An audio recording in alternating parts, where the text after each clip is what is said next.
Well, hello everybody, and welcome back to Julie's Orchids.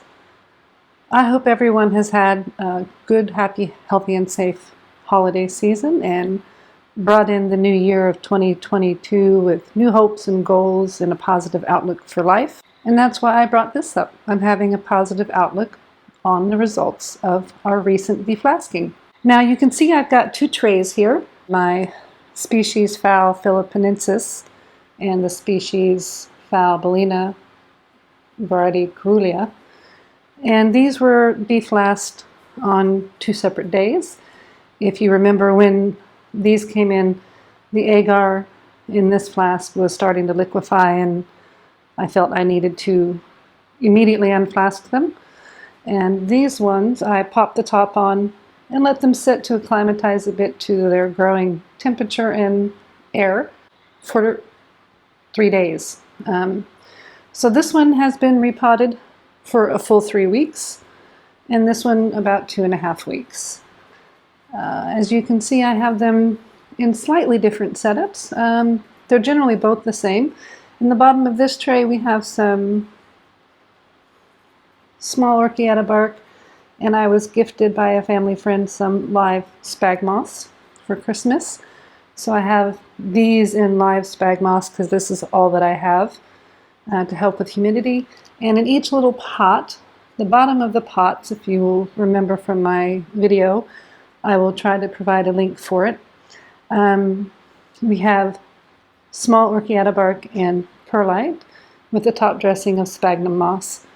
And how I've been watering these is I just pour the distilled water in the corner here and kind of eyeball it a bit to where I can see that it's going to be able to wick up through the bark to the live spag moss, which means it'll wick up through the little holes in the bottom of these pots as well.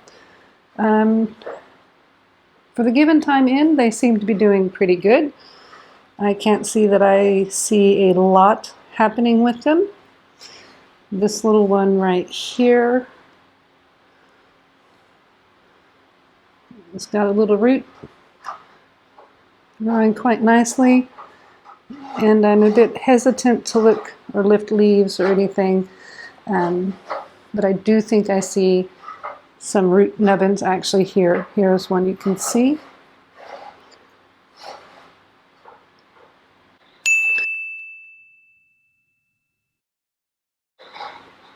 Right underneath there is a root nubbin. So I think we're doing pretty good. Pretty happy with these. Let's look at the ones that had more time to acclimatize. With difference in species, they both seem to be equally as perky, and to me I seem to think that I'm seeing equal amounts of growth. So this seedling tray here obviously looks different than the one with the live spag moss because it has dead spag moss, but it's basically the same setup. A small layer of Orchiata bark at the bottom, dead spag moss, water from the side, everything soaks up. These little guys come in varying sizes. The philippinensis flask, most of the plants were of similar size. There was a few very, very tiny ones, like that one here I don't think is going to make it, but that right there is a new root tip. Ha! Yay!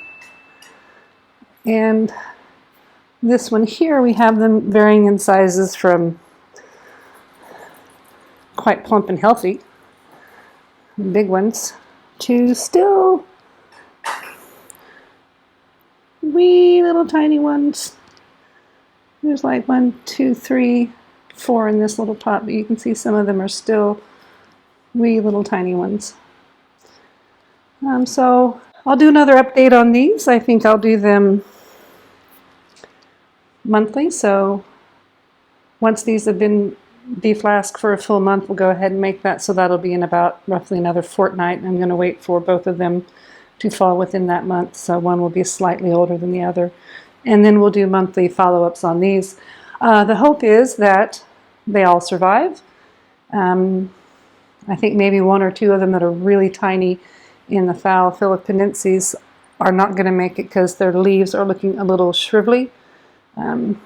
This one here particularly. These ones here, they all look really good. The one I think is not going to make it is Mr. Only Root. But I thought I'd give it a go. But I couldn't be happier with the results so far in these little guys. The biggest ones of both batches have got really nice green leaves. The Philippinensis silverleaf's got already the speckling and patterning on the leaves. And these just look so cute and healthy. Stay tuned and keep a lookout for the updates. Be sure to give the video a thumbs up and a like. Do subscribe. I want to give a big thank you to my new subscribers. I can see I've gotten several new subscribers. Thank you guys very much. I hope I can continue bringing interesting content as I learn more about growing orchids in my environment here in Perth, Western Australia. And I think these little babies will be a good way to learn and have the excitement of watching the little babies grow up into flowering plants. Thank you again kindly for watching. I hope everyone has a wonderful, happy day out there. Cheers!